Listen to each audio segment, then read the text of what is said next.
दो औरी पाक वाली होली हो खेला न का दो औरी पाक वाली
न कर बात माँ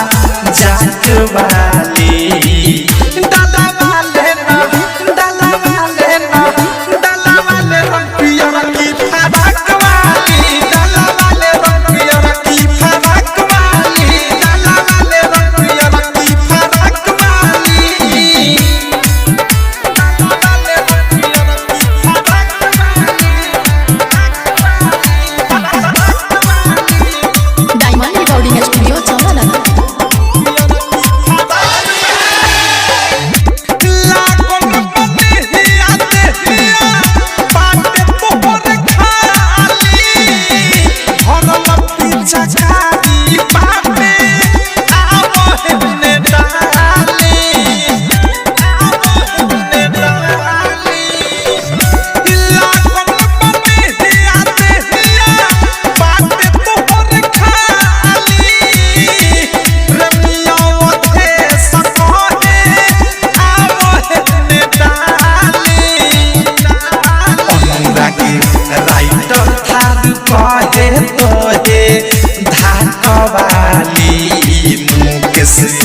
सुबोध कहे तो हे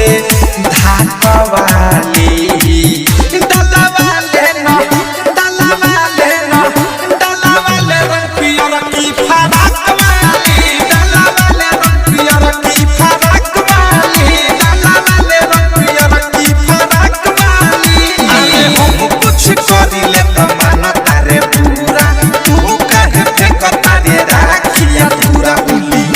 हो खेला न का दो औरी पाक वाली